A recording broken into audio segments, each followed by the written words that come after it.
Il n'y a vraiment beau que ce qui ne peut servir à rien. Tout ce qui est utile est laid. Faisons une immersion en apnée dans la pensée de Théophile Gautier, ses élèves. Alors, si vous regardez bien la phrase, avant même d'entrer dans la pensée de la phrase, on va faire une étude de forme de cette phrase-là. Théophile Gautier donc a fait des oppositions de forme. D'abord, il n'y a de vraiment beau. Là, on voit une phrase négative. Deuxième partie, tout ce qui est utile, on voit une forme affirmative. C'est pas gratuite parce que cette phrase-là marque l'opposition, même ou bien la rupture entre deux courants littéraires, deux mouvements littéraires qui sont nés au 19e siècle, à savoir le Parnasse et le romantisme. Alors pourquoi il n'y a vraiment beau que ce qui ne peut servir à rien? D'accord, l'art peut servir pour certains, mais l'art n'a aucune utilité pour les autres. Alors pour les parnassiens, ils viennent donc en contradiction avec la pensée des romantiques qui disent que et qui pensent que et qui prônent pour une utilité de l'art, c'est-à-dire l'art doit être au service d'abord de l'homme, du poète. Le poète prend l'art comme sa tribune dans laquelle il va exposer ses sentiments, qu'ils soient des sentiments de bonheur ou bien de malheur. De ce fait donc, le poète plonge l'art dans un lyrisme parfait. De notre part, les romantiques pensent aussi que l'art doit être utile pour la société ou pour la communauté. Ainsi donc, l'écrivain prend sa plume comme une arme pour aller donc en croisade contre les injustices. Alors loin de là, les parnassiens donc pensent que rendre ou bien mettre l'art dans un domaine utile, c'est vraiment désacraliser donc sa beauté, ou même sa nature initiale. Pour les parnassiens donc, la nature initiale de l'art, c'est sa beauté formelle. Donc l'art n'a pas à être utile. C'est la raison pour laquelle vous allez voir Théophile Gautier parler donc cette phrase-là. Il n'y a vraiment beau que ce qui ne peut servir à rien, tout ce qui est utile est laid. Je rappelle que cette phrase, on l'a tirée donc de la préface de son roman, son premier roman, intitulé Mademoiselle de Maupin.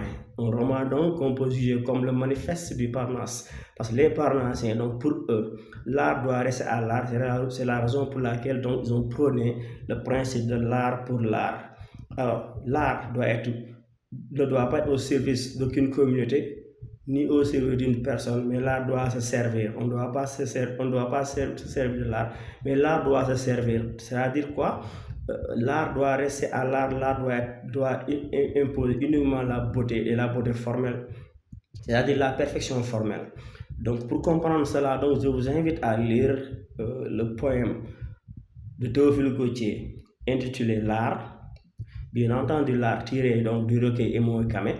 Dans ce poème-là, Théophile Gautier va prendre la poésie donc comme une œuvre d'art, en assimilant donc le poète comme le sculpteur. Le sculpteur, c'est celui qui prend le bloc de pierre résistant, donc prend son marteau, son brin, entre dans la pénombre et dans la chaleur donc de son atelier, alliant fatigue, travail, rigueur, afin donc de sortir un produit fini. Donc c'est le même principe assimilé donc au poète. Pour Théophile Gautier, donc le poète doit s'acharner sur les mots pour sortir donc des vers robustes, des vers souverains, parce que toutes les autres fonctions assimilées à l'art, qui ne sont pas une fonction esthétique, donc et c'est des fonctions temporaires.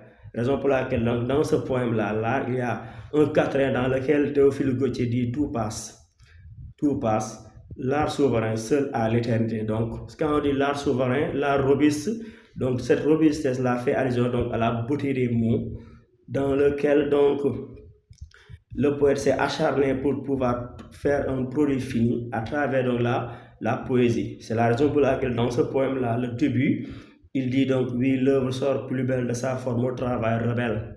Donc quand on dit l'œuvre sort plus belle de sa forme au travail rebelle, donc il va donner des indications sur comment donc le poète doit allier fatigue et inspiration afin qu'il puisse sortir une œuvre robuste, une œuvre qui dure, une œuvre qui va résister au temps, comme le fait le bloc de pierre transformé en statue qui va résister le temps. Donc l'art, pour l'art, c'est la raison pour laquelle de l'art on pourrait comprendre aisément donc sa phrase. Il y a de vraiment beau que ce qui ne peut servir à rien. Tout ce qui est utile est la pièce la plus importante de la maison, ce sont les latrines. Donc l'utilité donc ne détermine pas la beauté. Dans cette phrase-là, Théophile Gautier va opposer, va marquer son opposition entre l'association entre la beauté et l'utilité de l'art. Donc l'art n'a pas à être utile, l'art doit rester à l'art pour l'art. On se donne rendez-vous prochainement pour une autre citation.